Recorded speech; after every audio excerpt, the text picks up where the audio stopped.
YouTube was good. It's your boy Jody Joe. Welcome to Jody's Corner. This is going to be a movie review for the Netflix film that's #1 in the top 10 right now.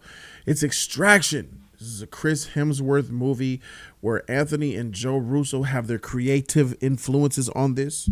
Anthony and Joe Russo are the directors of Infinity War, Avengers Endgame, Captain America Civil War, and Captain America Winter Soldier. So yeah, it was nice to see that. I'm like, okay, they involved with this. Chris Hemsworth doing this action film. You know, normally I'm not a fan of Chris Hemsworth. I've been very vocal about that because of the way he took the Thor character.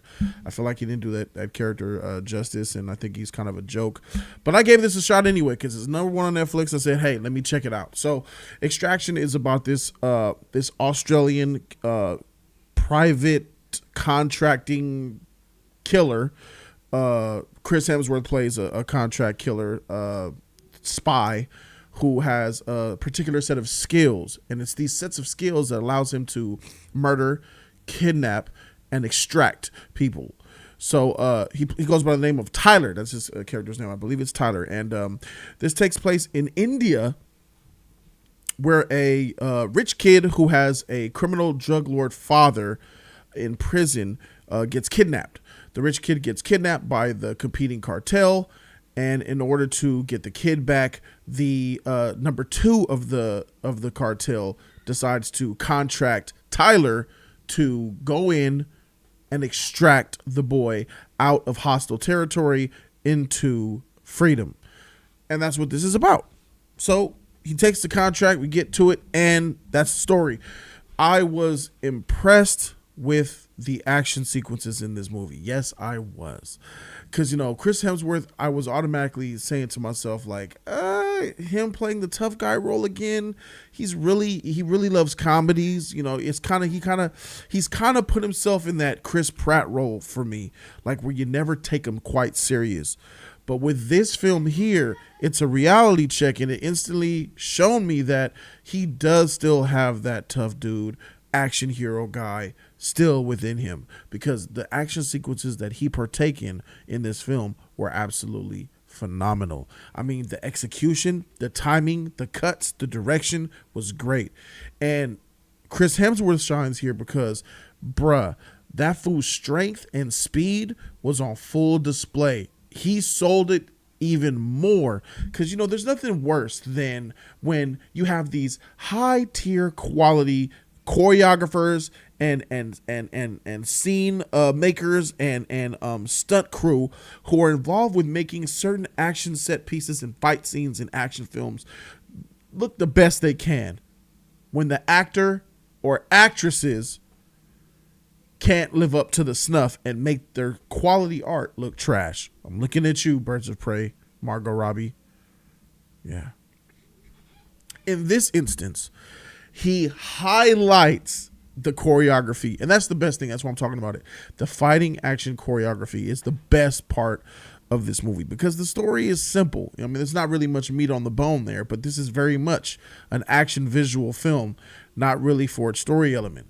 You know, there's some emotion in there. You know, we get some flashes and glimpses of, you know, him as in his childhood. You know, we understand about his experience with with having a young boy, and that kind of was supposed to give us his connection that he had with this boy that he has to extract, which he should have had no feelings for, but it showed that he did. In my opinion, I think they should have easily gave us some, instead of giving us little brief flashbacks, they really should have gave us dedicated scenes of the past where he had the relationship with his kid, and show that love and adoption and stuff like that, and the affection, and show that, and then carry on from there, so we could kind of really buy into why he has such this, because the problem with me is that Tyler in the film has this affection for this boy where he goes against logic, he goes against his partners, he goes against everything he was trained for in order to save this kid. But it never really explains to us why this kid, why. And yes, I understand the flashbacks. That's what they use to make sense of why he's risking his life for this kid. So I'm thinking, like, no, that's not enough for me. It wasn't enough. I know it's enough for probably most other people, but for me, I think it was a little lazy. They should have took a little bit more time on that. And then, they show him jump. There was a scene where they showed him jump into the water before all this happened, and he was just sitting at the bottom of the lake, and he was just looking. And that let me know that he wakes up, by the way. He just wakes up and dies to let us know he's a crazy baddie, and he's just tight. But for me, I took that differently because I knew that he was a broken man who didn't have much to live for. That's what that scene told me before this film even got into the heaviness. When he was asleep like that, and it was like, is he okay? He just woke up, said, hold my beer, and jumped in the water and just went down there just looking. I said, okay, this fool's life is a mess. He's an alcoholic. He doesn't have much to live for. He's looking for an honorable reason to die. And that's what I think was his motivation here. That's unpopular, but that's what I think. I don't really think that it was the loss of his son that really made him do this. I think it was his struggle with finding reasons to live. I think he wanted to do something good in this world, kind of get some redemption, and he wanted to, in my opinion, I think he wanted to kill himself. He wanted to die on this mission. He wanted to sacrifice himself because maybe he did feel like, saving this kid is like saving my boy. Maybe, but I don't really, I think it was more about him making his life mean something again and then ending it, in my opinion. So that's my take on that. But like I said, the action sequences are good. There's some betrayal in here. There's some pretty solid acting. I would say none of it was cheesy or none. Chris Hemsworth did a really good job with this. I gotta say, he did a really good job. The young Indian boy, he was annoying. You know what I'm saying? He wouldn't help out. He could barely run with him. He was, in my opinion, he was sitting there quiet, mostly like a helpless little. I mean, you're like 15 years old. What was he? 14, 15 years old. I mean, god dang, man, help out a little bit. Offer to carry a gun. I mean, I just feel like he was just dead weight. Hopper from Stranger Things is in this as well. I pretty much saw what was going to happen there. That was very predictable, and I knew that was going to happen. Me and my girl both called it, as a matter of fact. So, yeah, there's nothing really great there going on. It was nice to see him, though. I just really liked the sound. There was issues with the sound. So I noticed this, that certain scenes had muddled sound and other scenes were clear and loud. Like there was a couple of times where I had to turn the volume up on my TV because the scene just got so dull, and then like the microphone, I don't know, that's some budget sheet for show, and that's some post-production with sound mixing and stuff like that. So sound editing. So I feel like there was a little mishap there.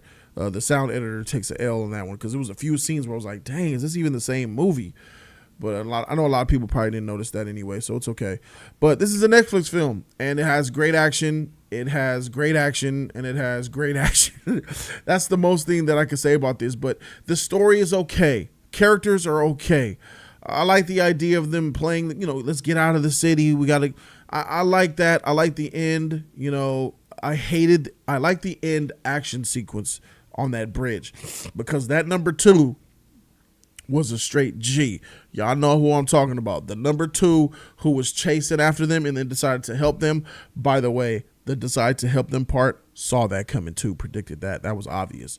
But it's that last scene of the ending that I just couldn't stand. And it involves a douchebag Indian kid. Y'all know what I'm talking about. A douchebag Indian kid shooting somebody in the neck. Bruh.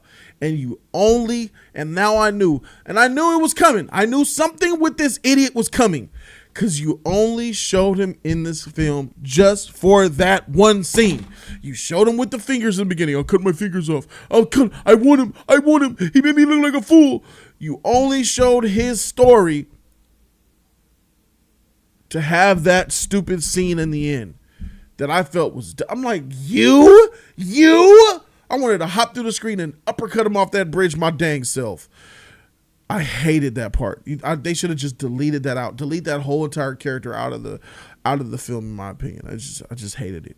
But besides that, everything else was going on good with this film. Extraction is a good film that I do recommend people watch. It's number 1 on Netflix right now. And outside of your monthly subscription that most people pay on Netflix, it's free. So with the grades, I give Extraction a